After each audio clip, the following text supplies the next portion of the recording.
Hello guys, welcome to CP Sharma classes. आज से हम हमारी बुक है structure and function of coded type ये शुरू कर रहे हैं। इसमें से एक यूनिट आती है कोडेटा अडेप्टेशंस। इस यूनिट को हम पहले पूरी कर लेते हैं क्योंकि यूनिट बिल्कुल सिंपल है और इसमें से क्वेश्चंस जो इम्पोर्टेंट क्वेश्चंस हैं उनको भी हम साथ साथ देख लेंगे। ठीक है गाइस, तो पहला इसमें हम कोडेटा अनुकूलन में टॉपिक शुरू करते हैं, वो सर्पों से संबंधित स्नेक्स से संबंधित करते हैं। ठीक है, तो पहला टॉपिक है, पहला जो इंपॉर्टेंट क्वेश्चंस बन रहा है वो है सर्पों के विष उपकरण के बारे में। ठीक है, यानी क्वेश्चंस बन सकता है। तो हम देखते हैं सर्पों के विष उपकरण क्या क्या है, कौन कौन से विष उपकरण है, इसको समझाना है अपने को। ठीक है गाइस,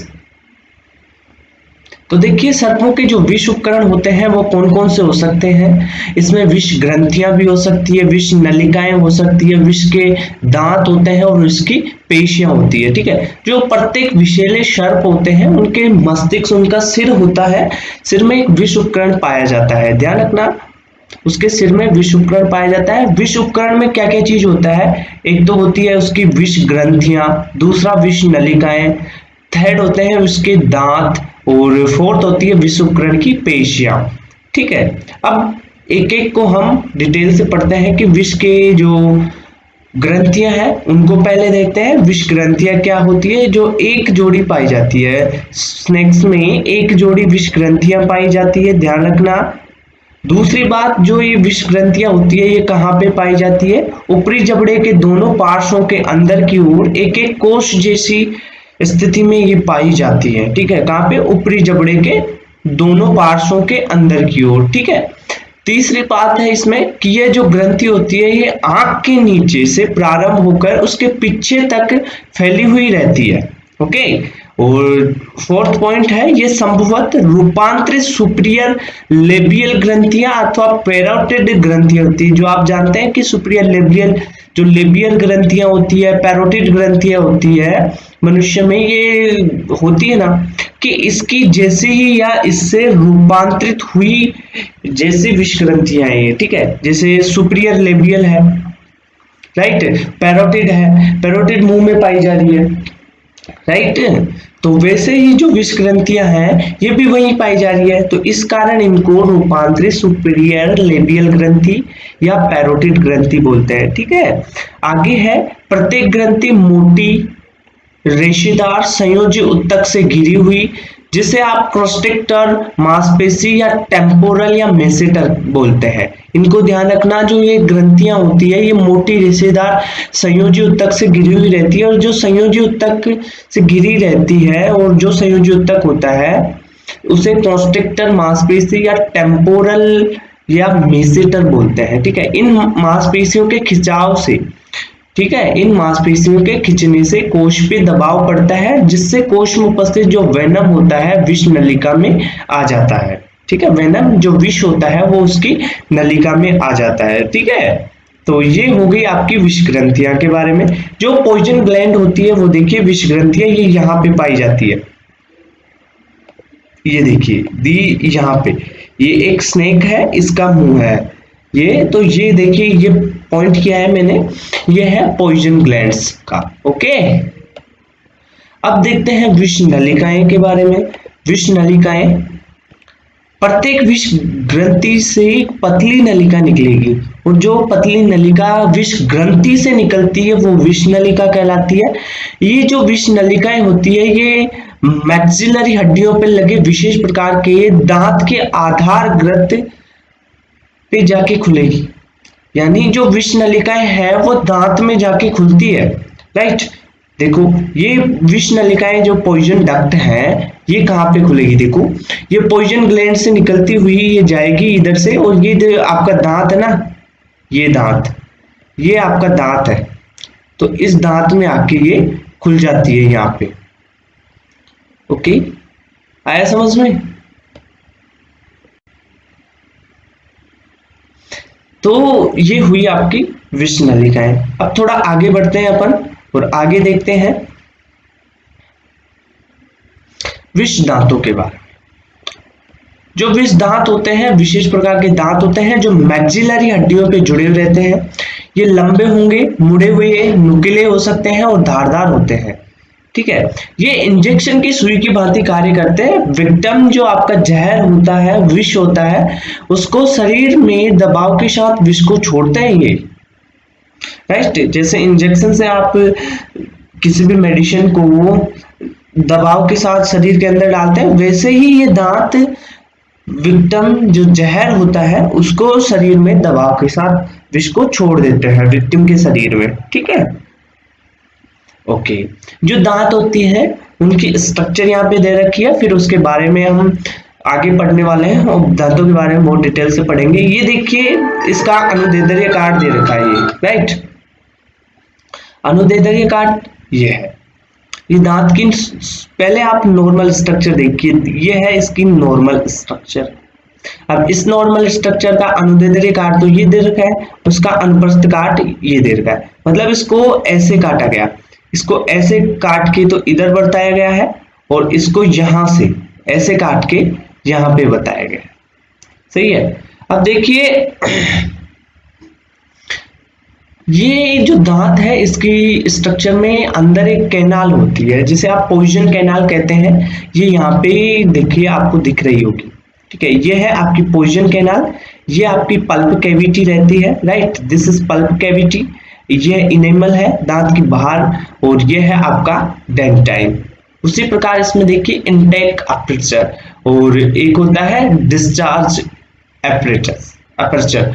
ये जो इनटेक अपर्चर और डिस्चार्ज अपर्चर क्या होता है कि जो ग्रंथि होती है, विष ग्रंथि, वहां से जो विष आएगा विष नलिका के माध्यम से इसमें आएगा, और यहाँ से ये विक्टिम के शरीर में डिस्चार्ज अपर्चर के द्वारा छोड़ दिया जाता है। ये इसकी डेंट की ये पल्प कैविटी है, ऊपर इनेमल है, और बीच की ये है जो आपकी पोइजन कैनाल है। कौन सी है पोइजन कैनाल? ये है आपकी पोइजन कैनाल, राइट। ये पोइजन कैनाल है आपकी। ओके बच्चों, तो अब आगे गाइस हम देखते हैं। अनुप्रस्थ काट आपने देख ही लिया है इसकी, और ये अनुदैर्ध्य काट है। सिंपल अगर आप दांत बनाना चाहें तो ये स्ट्रक्चर बना सकते हैं। विषदंत कितने प्रकार के होते हैं, इनके टाइप्स के बारे में स्टडी करते हैं। जो विषदंत होते हैं वो 3 प्रकार के होते हैं, सोलिनोग्लाइफस, प्रोटीरोग्लाइफस एंड ओपिस्टोग्लाइफस। अब देखो पहले हम पढ़ने वाले हैं सोलिनोग्लाइफस के बारे में। जो सोलिनोग्लाइफस होते हैं उसमें प्रत्येक मैक्सिला के आगे के भाग में एक बड़ा गतिशील दंत उपस्थित होता है। जब सांप का मुंह बंद होता है तब ये विषदंत घूमकर मुख की छत के पास आ जाते हैं। ये ध्यान रखना है, जब सांप का मुंह बंद होगा तो ये जो विषदंत होते हैं ये घूम जाते हैं और मुख की छत के पास आ जाते हैं। प्रत्येक मैक्सिला के आगे के भाग में एक बड़ा गतिशील दांत उपस्थित होता है जो सोलिनोग्लाइफस होता है, राइट। इसकी पूरी लंबाई में, दांत की पूरी लंबाई में एक खोखली विष नलिका पाई जाती है जो विषदंत के सिरे पर छिद्र द्वारा खुलती है। ये जो सोलिनोग्लाइफस प्रकार के दांत हैं, विषदंत हैं, ये किन में पाए जाते हैं? ये वाइपर में पाया जाता है और रेटल स्नेक में पाया जाता है।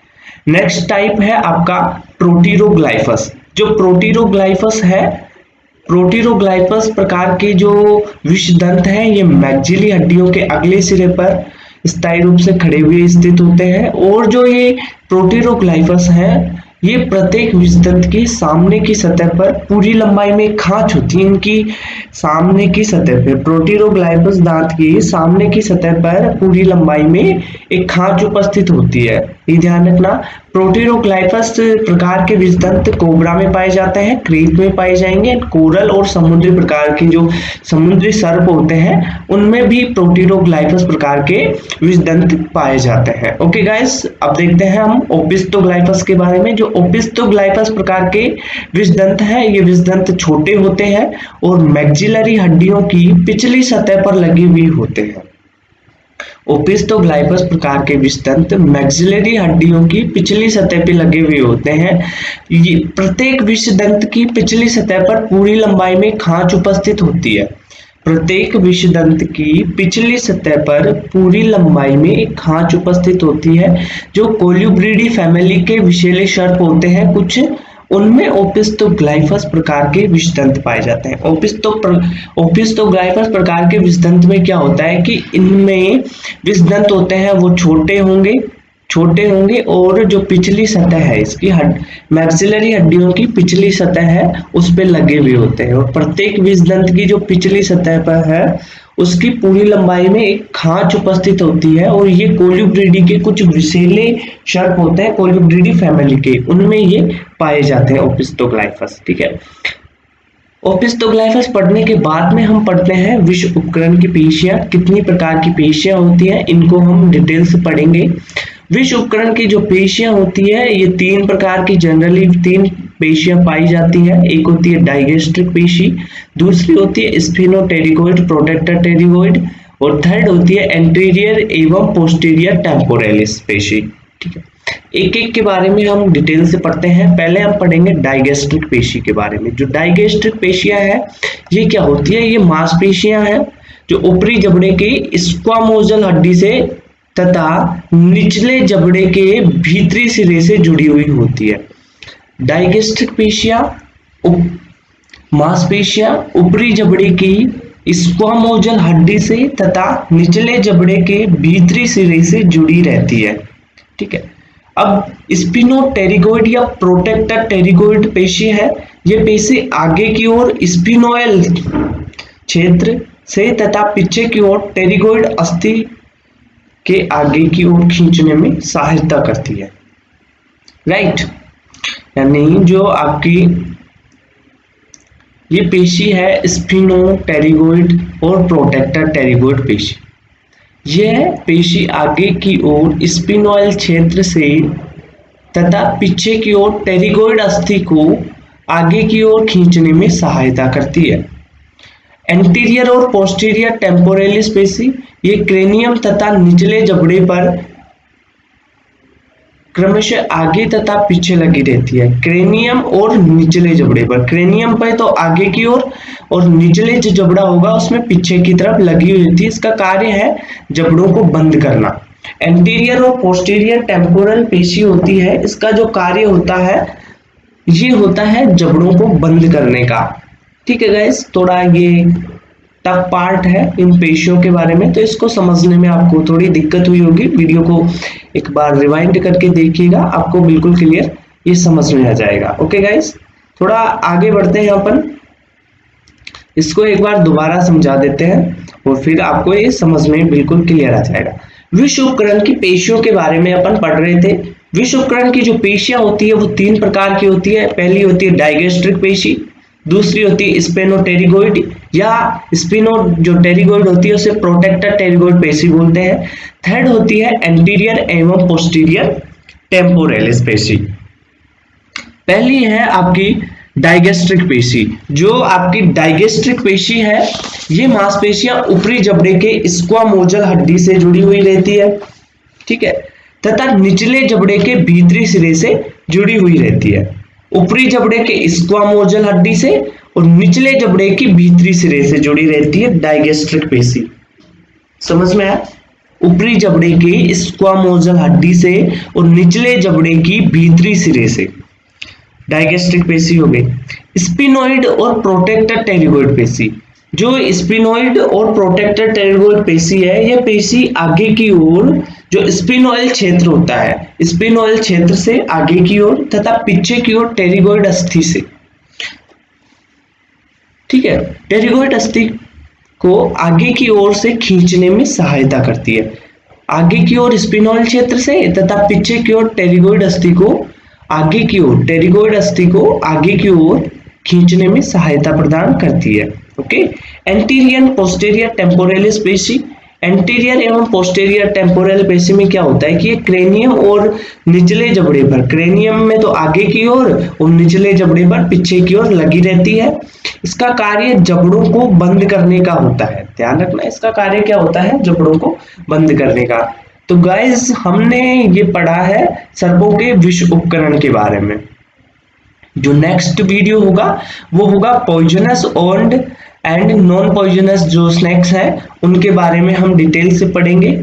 मैं एक बार रिकॉल करवा देता हूं कि हमने क्या क्या पढ़ा है। सर्पों के विष उपकरण पढ़े हैं हमने। सर्पों के विष उपकरण में हमने पढ़ा है कि जो विष ग्रंथियां हैं उनके बारे में पढ़ा है, विष नलिकाओं के बारे में हमने पढ़ा है, विष दंत के बारे में हमने पढ़ा है, और इन सभी के बारे में पढ़ने के बाद हमने विष उपकरण की जो पेशियां हैं उनके बारे में पढ़ा है।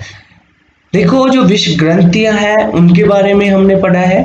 ये देखिए विष नलिकाएं पड़ी है, ये आपको एक डायग्राम है, इसको आपको याद रखना पड़ेगा। ये डायग्राम आपको एग्जाम में बनाना होगा। अगर क्वेश्चन आ जाए कि सर्पों के विष उपकरण को बनाइए तो ये डायग्राम बहुत इंपॉर्टेंट है। ये देखो जो कॉन्स्ट्रिक्टर मसल्स हैं, ये कुछ कॉन्स्ट्रिक्टर मसल्स बनाई हुई है। यहाँ पे देखिए एक स्नेक की मुंडी है, उसका सिर है ये, ठीक है। इसमें कॉन्स्ट्रिक्टर ये पेशियां क्या करती है कि जो नलिका होती है ना उस पे ये कॉन्ट्रैक्ट करती है और जो नलिका है उससे विष निकलेगा और जो विक्टिम है उसके शरीर में इंजेक्ट कर दिया जाता है इनसे। ये देखिए यहाँ पे, ये देखिए ये है पॉइजन ग्लैंड, ये है पॉइजन जो डक्ट है, नलिका है वो है, और ये जो है आपका दांत है, दंत है, विष दंत। अब देखो यहाँ पॉइजन ग्लैंड से ये कॉन्स्ट्रिक्टर, ये मसल्स है, कुछ रिएक्शन करेगी तो ये होगा, यहाँ से विक्टिम के शरीर, यहाँ से जो विष है वो निकलेगा पॉइजन डक्ट के माध्यम से और ये दांत में आएगा, दांत से बाहर छोड़ दिया जाएगा ये विक्टिम के शरीर में। इस प्रकार ये होता है। विष नलिकाओं के बारे में हमने पढ़ा है कि प्रत्येक विष ग्रंथि से एक पतली नलिका निकलती है जिसे विष नलिका कहते हैं, और ये मैक्सिलरी हड्डियों पर ये दांत लगे होते हैं, उनमें ये जाके खुलती है विष नलिकाएं। विष दंत के बारे में हमने पढ़ा है कि विष दंत में एक इंटेक अपर्चर होता है, इनेमल होगा, और एक डिस्चार्ज अपर्चर होता है। एक पॉइजन कैनाल होती है, पॉइजन कैनाल का इंटेक अपर्चर होगा और एक डिस्चार्ज अपर्चर। इंटेक अपर्चर से विष नलिका आएगी और उसमें जो आपका विष है वो डाल देगी, और डिस्चार्ज अपर्चर से विष बाहर निकल जाता है। ओके, जो विष दंत है वो 3 प्रकार के हमने पढ़े थे, सोलिनोग्लाइफस, प्रोटीरोग्लाइफस और ओपिस्टोग्लाइफस। सोलिनोग्लाइफस में हमने पढ़ा था कि मैक्सिला के आगे के भाग में एक बड़ा गतिशील दंत होता है, और जब सांप का मुंह बंद होता है तो ये दंत घूमकर मुंह की छत पे चिपक जाते हैं, ठीक है, छत के पास आ जाते हैं। उसकी खोखली लंबाई में एक विष नलिका पाई जाती है पूरी लंबाई में, और विष दंत के एक छिद्र द्वारा विष दंत में खुलेगी। वाइपर और रेटल स्नेक सोलिनोग्लाइफस के उदाहरण थे। प्रोटीरोग्लाइफस में हमने पढ़ा था कि मैक्सिलरी हड्डियों के अगले सिरे पर स्थायी रूप से खड़े हुए स्थित होते हैं, और प्रत्येक विष दंत की सामने की सतह पर पूरी लंबाई में खांच उपस्थित होगी। कोबरा, क्रेत, कोरल और समुद्री सर्प इसके उदाहरण है। ओपिस्टोग्लाइफस में हमने पढ़ा था कि ये विष दंत छोटे होते हैं और मैक्सिलरी हड्डियों की पिछली सतह पर लगे हुए होते हैं। प्रत्येक विष दंत की पिछली सतह पर पूरी लंबाई में खांच होती है। ये थे कोलिब्रिडी फैमिली के कुछ विषैले शार्क इसमें शामिल थे। विष उपकरण की पेशियां हमने पढ़ ली थी, डाइगेस्ट्रिक पेशी, स्पिनोटेरिगोस, प्रोटेक्टर पेशी और एंटीरियर एंड पोस्टीरियर टेम्पोरलिस। ठीक है guys, thank you so much. अगर आप चैनल पे नए हैं तो चैनल को सब्सक्राइब करें, वीडियो को लाइक करें, शेयर करें, क्योंकि इस चैनल पे आपको पूरा सिलेबस करवाया जाएगा। पूरे वीडियोस बन चुके हैं, डेली वीडियोस अपलोड होंगे इसी चैनल पे, सीपी शर्मा क्लासेस पे। ठीक है गाइज, एग्जाम से पहले आपको पूरी तैयारी करवा दी जाएगी। आपका जो सिलेबस है, पूरा सिलेबस के पूरे वीडियोस चैनल पे डाल दी जाएंगे। Thank you so much, thank you.